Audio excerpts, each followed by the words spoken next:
جمعیت سهامی است تشکیلاتی که با کارهای آبادانی سازندگی در شهر باستانی پنجکین از جمله منفعش نمودن کوچه‌های آن سهم گذاشته و امروز هم همین گونه فعالیت شایسته دارد. ما با فعالیت این تشکیلات شناختی با نفوذ تحت رهبری متخصص ورزیده صدرالله عنایتوف این مرتبه در شفت بنای مؤسسه دولتی لیسه کسبی تکنیکی شهر از نزدیک شنا شدیم.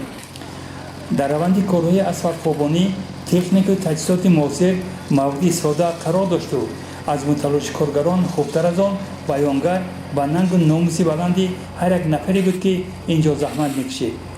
هر یک متخصص، هر یک کارگر خوب درک میکرد که این همه کوشش، این همه مشکل ناپسندی به یک خاطر است. به خاطر سزاوار استقبال گرفتن جشن خجسته دولت ملت 30 سالگی استقلالیت دولتی جمهوری تاجیکستان.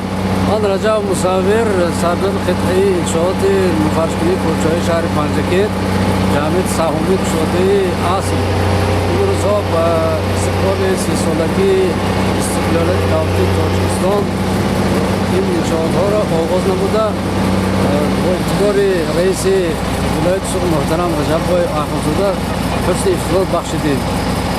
مبلغ گذار این انشاءات فرمایشگر حکومت ولایت سوق می باشد.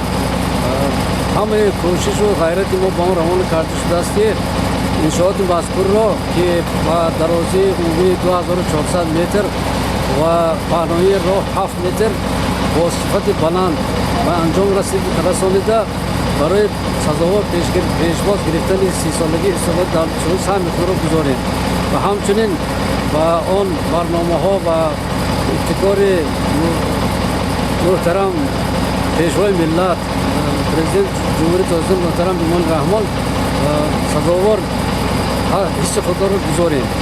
رهبریت جمعیت سهامی است در سیمای صدرالله عنایتوف خوشنودی از آن داشتند و دارند که جریان منفعش نمودن کوچه‌های شهر باستانی پنجکین از جمله کوچه داغشیرعلی در مد نظر مقامات اجرایی محلی حکومت دولتی شخصا رئیس شهر خالقزاده عبدالخالق قرار داشت و امروز هم قرار دارد.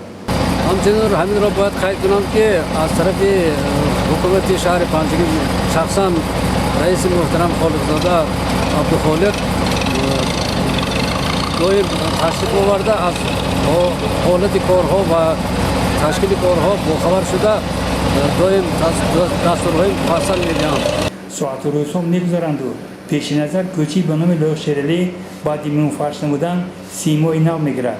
رفت‌وهای نقلیات و مسافران آسان می‌گردد و این هم البته تحفه ارزنده است و 30 سالگی استقلالیت دولتی جمهوری تاجیکستان با سهمگذاری اهل زحمت جمعیت سهامی است تحت سروری صدرالله عنایتوف.